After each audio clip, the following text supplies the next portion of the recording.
बरसात की एक शाम बख्शीगंज गांव के दो लोग भोलू की चाय की दुकान पर बैठे हैं। उनके चेहरों से साफ दिख रहा था कि वो लोग काफी उदास है आज। जहां ये सभी लोग मिलके भोलू की चाय 2-3 कप पी जाते हैं, वहां कोई आज 1 कप चाय तक नहीं पिया।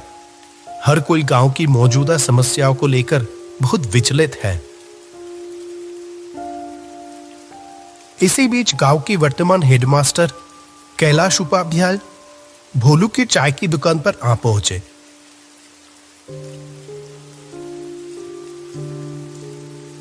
अरे रामलाल, माधव, तुम लोग यहाँ इतना उदास होकर क्यों बैठे हुए हो?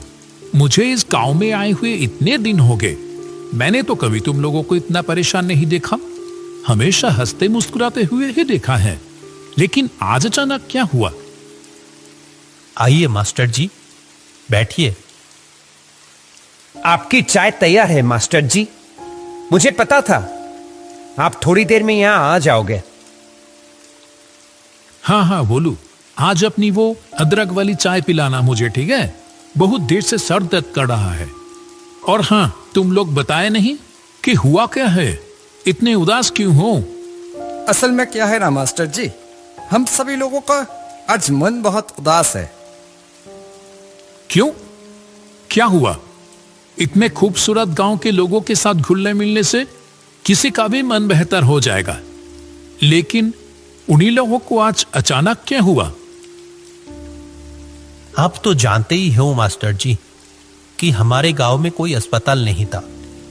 कोई भी बीमार होता था तो उसको 2 गांव पार 10 मील दूर जाना पड़ता था। अस्पताल पहुंचने से पहले ही तो कितनों की मौत हो गई। इसीलिए हम सभी मिलके अपने पैसे बचा के इस गांव में एक अस्पताल बनवाया। लेकिन क्या? हमारी सारी बचत खत्म हो गई। अस्पताल तो तैयार है, पर बिस्तर तो खरीदना बाकी रह गए। हमारे पास तो और पैसे नहीं बचे। अब क्या होगा? ओह, ऐसी बात है। मेरे पास कुछ पैसे तो थे, पर वो तो मेरी बेटी की शादी में खर्च हो गए हैं। लेकिन हाँ, इच्छापुर गांव में मेरी पुश्तैनी जमीन है एक। अगर उसे बेच दिया तो जो पैसा आएगा, उम्मीद है उससे अस्पताल का बेड हो जाएगा। क्या कहते हो? ये आप क्या कह रहे हैं मास्टर जी? आप अपनी पुश्तैनी जमीन बेच देंगे? मेरे तो बस ये 1 साल की नौकरी बची है। मैंने तो मन बना लिया, जो प्यार यहां मिल रहा है, मैं तो बाकी की जिंदगी यही गुजारूंगा तुम लोगों के साथ। क्यों, नहीं रखोगे क्या? वैसे भी ये तो बड़ा ही पुण्य का काम है। भगवान ऐसे अवसर बार बार नहीं देते। रामलाल, माधव और भोलू की आंखों में जैसे आंसू आ गया हो। तीनों ने हाथ जोड़कर कैलाश मास्टर का शुक्रिया अदा किया। अरे अरे, ये क्या कर रहे हो? अच्छा सुनो, हम लोग कल ही निकल जाएंगे। काफी समय से कुछ लोग मुझसे वो जमीन खरीदना चाहते थे। देखते हैं, अगर इस बार बात हुई तो उनको ही बेच देंगे। अगले दिन सुबह कैलाश, रामलाल और माधव इच्छापुर गांव की ओर चल पड़े।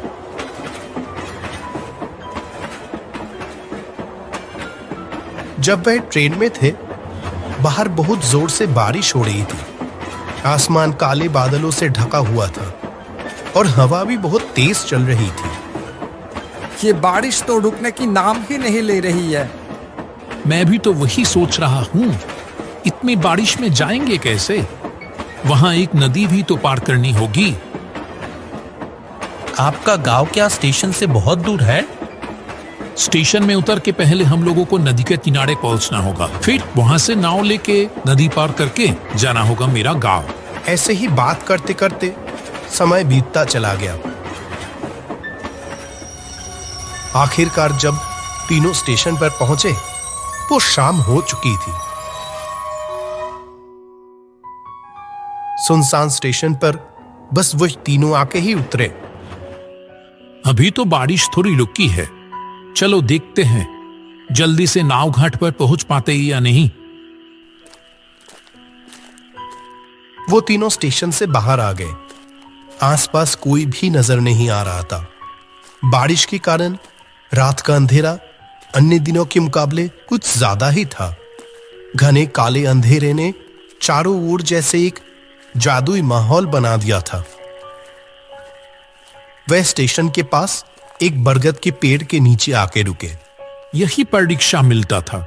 आज तो एक भी रिक्शा नहीं दिखाई दे रहा। इतनी बारिश की मौसम में क्या ही मिलेगा। किसी ने तो उम्मीद भी नहीं की होगी कि इतनी बरसात की रात में भी कोई आखिरी ट्रेन से यहां आ भी सकता है। अब क्या किया जाए? चलो पैदल ही चलते हैं। मुझे तो कोई और रास्ता दिखाई ही नहीं दे रहा। मौसम भी तो कुछ ठीक नहीं लग रहा है। अगर फिर से बारिश आ गई तो? वो तीनों अंधेरे में ही आगे बढ़ने लगे। कुछ देर चलने के बाद दूर से एक वैन आने की आवाज आई। लगता है कोई वैन रिक्शा आ रहा है इधर ही। रुको रुको। कुछ ही देर में दूर से कच्चे रास्तों में एक वैन आती हुई दिखाई दी। कैलाश ने उस चालक को देखते ही पहचान गया। कहा, अरे रतन भैया, आपसे मिले हुए कितने महीने हो गए। वो आदमी कैलाश को थोड़ी देर देखा, फिर कहा, अरे कैलाश, कैसे हो? अपने घर जा रहे हो क्या? जी रतन भैया, मैं तो ठीक हूं। ये दोनों हैं रामलाल और माधव। मैं जिस गांव में अभी मास्टर हूं, ये दोनों उस गांव से ही है। हम सब तो अभी मेरे घर जा रहे थे। रतन भैया, आप हमें नदी के किनारे ले चलोगे क्या? तो आज रात की आखिरी नाव मिल जाती। रतन ने कहा, इस बरसात की रात में नाव मिलेगी? अच्छा चलो देखते हैं, बैठो। चलो रामलाल, चलो उठो। ये आखिरी मौका है। अगर ये निकल गया तो सारी रात यहीं रुक के बारिश में भीगना पड़ेगा। चलो चलो। सभी लोग वैन पे जाके बैठ गए। अंधेरे में ही वैन आगे बढ़ने लगी।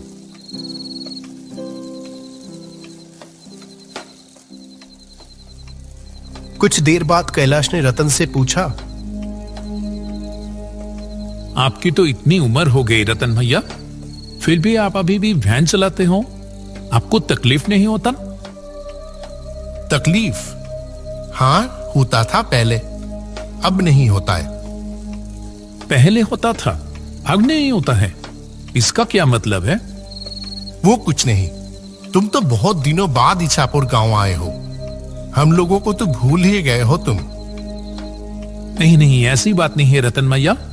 दरअसल काम के सिलसिले में मैं अभी जहां रहता हूं, वहां से आमतौर पे आना जाना हो नहीं पाता है।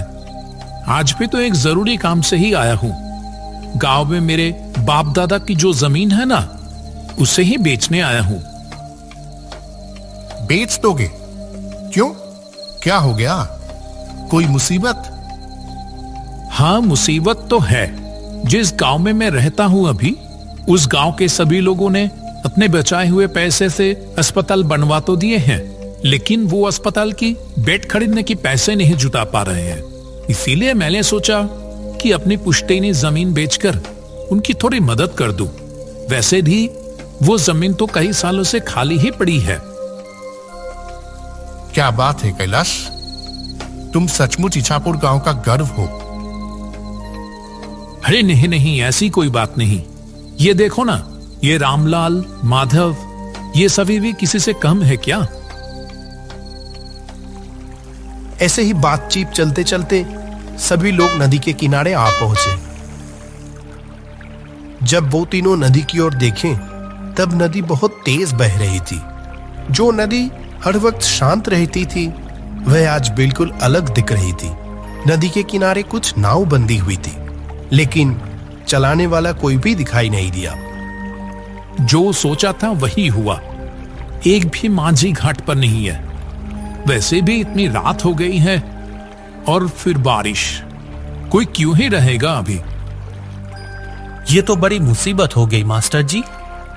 आज रात बारिश में भीगकर ही गुजारना पड़ेगा लगता है। अब क्या होगा मास्टर जी? आसमान का हाल देखा आपने? लगता है बारिश फिर से आने वाली है। आसमान में काले बादल फिर से आना शुरू हो गए। नदी की ओर से हल्की हल्की ठंडी हवा भी चलनी शुरू हो गई। रतन भी उन लोगों के साथ वहीं खड़ा था। जब वो तीनों बात कर रहे थे तभी उसने कहा, अगर आप लोग बुरा ना मानो तो मैं एक बात कहूं। आप ऐसे क्यों बोल रहे हो रतन भैया? बोलिए ना, क्या कहना चाहते हैं? लगता है थोड़ी ही देर में बारिश फिर से शुरू होगी और अभी तो कोई माझी भी नहीं है घाट पर जो नाव से अपनी घर जा सकोगे। उसके बजाय एक काम करो, वो देखो सामने ही मेरा घर है। सब लोग वही चलो, आज की रात वही गुजार लेना। हाँ, सही कह रहे हो आप। इससे पहले भी तो कितनी बार आपकी गाड़ी में स्टेशन गया हूं आपको आपकी घर से बुला के। क्यों रामलाल, माधव, और तो कोई रास्ता नहीं दिख रही है। आज की रात वही गुजार लें। रतन भैया आज हमारा कितना बड़ा उपकार किया है, क्या बताओ। हाँ, माधव ने सही कहा। हम रतन भैया के घर पे ही चलते हैं, नहीं तो इस बरसात की रात में बड़ी मुसीबत में पड़ जाएंगे। सभी लोग मिलके रतन की घर की ओर बढ़ने लगे। जैसे वो घर के अंदर घुसा, एक अजीब सी बदबू आने लगी अंदर से, मानो बहुत दिनों बाद कोई इस घर को खोल रहा हो। रतन भैया, घर के अंदर इतनी बदबू क्यों? ये फर्श भी कैसा भीगा भीगा सा लग रहा है। असल में ये घर तो आधी समय बंद ही पड़ा रहता है। मैं तो अपनी गाड़ी लेकर बाहर ही रहता हूं और पानी शायद खिड़की से अंदर आया होगा।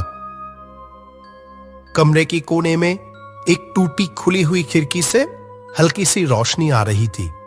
घर में खाना तो कुछ नहीं है। मैं तो आप लोगों के लिए खाने का इंतजाम ही नहीं कर पाया। आप उसकी चिंता मत करो। इतनी खराब मौसम में रात को रहने के लिए जगह मिल गई, इससे ज्यादा और क्या चाहिए। अगर आप नहीं होते तो आज रात हम लोग कैसे बिताते, भगवान ही जाने। अरे ऐसी कोई बात नहीं है। ठीक है, आप लोग सो जाओ। और आप कहां रहोगे? मैं बाहर सो जाऊंगा, कोई परेशानी नहीं होगी। क्यों, आप हम लोगों के साथ सो जाओ ना। नहीं नहीं, मुझे कोई दिक्कत नहीं होगी। ये बोल के रतन बाहर चला गया और वो तीनों जमीन पर चटाई बिछाकर लेट गए। तब गहरी रात, अचानक कैलाश की नींद खुल गई। एक अजीब सी आवाज आ रही थी, जैसे कि कोई घर से थोड़ी दूर जमीन खोद रहा हो। कैलाश शुरू में तो नजरअंदाज करता रहा, लेकिन आवाज और तेज होने लगी। जो वो काम कर रहा था, जैसे कि वो किसी की परवाह किए बगैर ही किया जा रहा था। ये आवाज कहां से आ रही है? चोर आ गया क्या? कैलाश तेजी से उठा और खिड़की के पास आकर बाहर देखने लगा। रतन भैया घर से थोड़ी दूर पेड़ के नीचे खुदाई कर रहा है।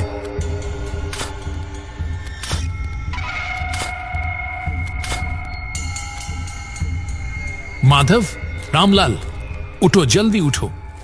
मुझे यहां कुछ ठीक नहीं लग रहा है। रामलाल और माधव दोनों नींद से जाग गए। कैलाश ने दोनों को खिड़की के पास बुलाया। अरे, रतन भैया कहां गया? अभी तो यहीं पर थे।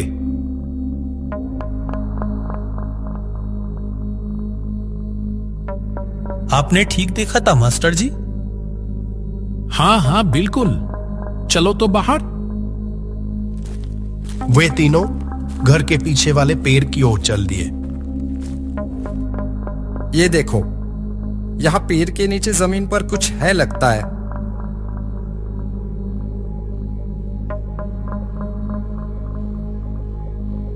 मैंने रतन भैया को यही देखा था। लगता है मानो जैसे कि वो चाह रहे थे कि मैं नींद से उठकर ये देखूं।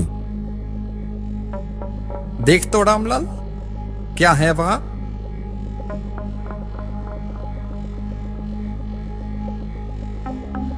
मिट्टी को हाथ से थोड़ा हिलाने पर रामलाल को पैसों से भरी हुई एक कलश दिखाई दी। अरे इसके अंदर तो बहुत सारे पैसे हैं। सच में? लेकिन ये है किसके? रतन भैया भी कहां चले गए? ठीक है, वो दूसरों की पैसे है, उसकी हमें जरूरत नहीं। वो जैसे था उसको वैसे ही रख दो अच्छे से और चले आओ वहां से। ठीक उसी वक्त वो पेड़ जैसे हिल उठे।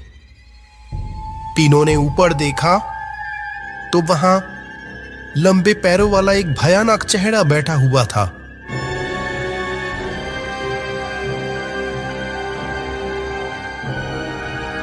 डरो मत कैलाश, मैं रतन हूं। मैं यही देखना चाहता था कि क्या तुम समय के साथ लालची तो नहीं हो गए हो। तुम सच में गांव का गढ़ हो कैलाश। तुम चाहते तो ये पैसे आसानी से ले सकते थे, और मैं अकेला बूढ़ा आदमी तुम तीनों के सामने तो टिक भी नहीं पाता। जहां तुम्हें पैसों की इतनी जरूरत है और यहां इतने सारे पैसे हैं। लेकिन आप? मैं 1 साल पहले ही मर चुका हूं। एक दिन मैं अपनी वैन लेके लाइन के उस पर जा रहा था। ऐसे में एक ट्रेन आके, छोड़ो उस बात को, मैं मर तो चुका हूं, लेकिन मेरे बचाए हुए पैसों की वजह से मुझे मुक्ति नहीं मिल रही थी। मैं किसी सच्चे इंसान की तलाश में था। आज मुझे वो मिल गया। आप लोगों से बात करके ही मैं समझ गया था कि आप लोग सच्चे इंसान हैं। मैं थोड़ा जांच लिया बस। ये पैसे ले जाओ और अस्पताल के लिए लगा दो। तुम्हें अपना पुश्तैनी जमीन बेचने की कोई जरूरत नहीं है कैलाश। यहां जो पैसे हैं उससे अस्पताल का काम पूरा हो जाएगा। रतन भैया, अब मुझे मुक्ति मिलेगी। आप सब लोग अच्छे से रहना। ये कहते हुए रतन का भयानक चेहरा हवा में गायब हो जाता है। वो तीनों बस पैसों से भरे हुए कलश को देखते रह गए।